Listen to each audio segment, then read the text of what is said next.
Yagya is a technology of sound. It employs the chemistry of sound, the scientific fact that through sound you can change anything into anything. Now, this is an age-old science, and it has been practiced in India for thousands and thousands of years. Why Maharishi and how Maharishi has made this suddenly fully powerful again, has restored the potency, is he has restored yoga to yagya. What does that mean?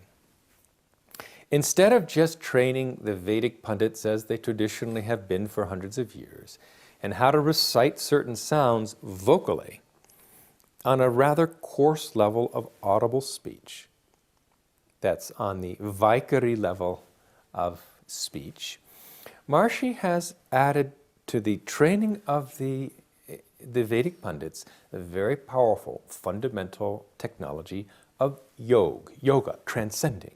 The Transcendental Meditation, the TM City program, including yogic flying, ours, nice, rich, deep, long program, including group yogic flying. What does this do?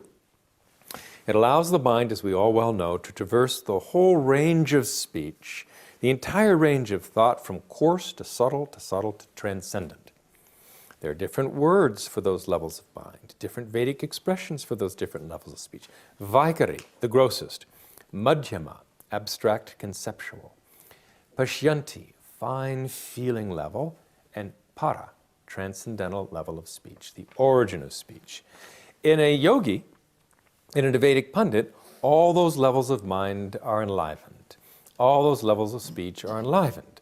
So when the enlightened speak, when they think, they think with tremendous power. The full range of mind is increasingly engaged as our experience with yoga, with transcending, is more and more stabilized.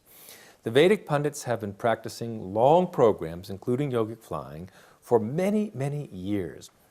And when they speak, and you can even hear this, when they recite the Vedic mantras, when they recite specific sounds for specific effects, it's not on a coarse, tired, gross level of speech.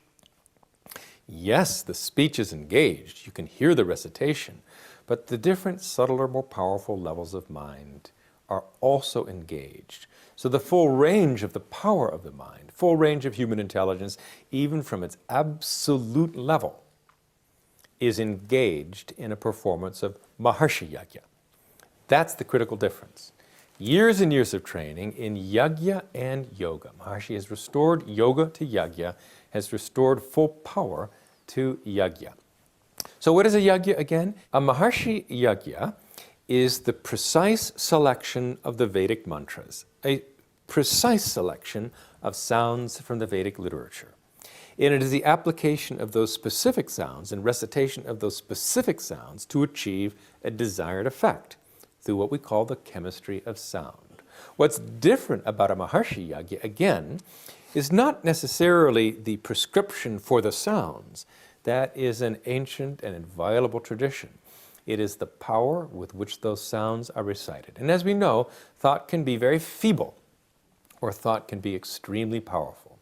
When the scriptures say, with a mustard seed of faith you can move mountains, that is not meant to be a poetic thing. It is a direct expression of the reality of thought at the para and pashyanti level to really fulfill the desire of thought very, very quickly. And as meditators, we have experience of that increasing power of thought and increasing support of nature in life.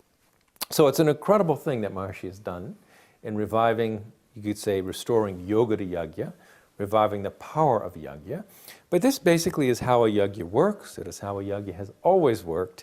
And it helps us to understand, I think, a little better the extraordinary power of yagya that you were very familiar with in having shepherded that program and worked with thousands of people over years in Jyotish and Maharishi Yagya, in utilizing the Vedic technology of prevention to achieve tremendous things for the promotion of good fortune. And this gives a foundation to understand how the Yagya program really works. I've got an experience to share from a friend of mine. He was in Chicago in a hospital, had severe colitis, was actually scheduled to have his colectomy in just a couple days when it was suggested to him to have a Maharishi Yagya performance. So they postponed the surgery. He had the Yagya performance done within a couple days it started. And on the day that the Yagya started in India, his internal bleeding stopped. And he was able to take food within another day. And a couple of days after that, he was actually discharged from the hospital. Not that his colitis was completely resolved, but that somehow that negative trend in time was turned around and became positive. So this really, I think what Maharishi's added to the Yagya program in these recent decades is the power to have here be there.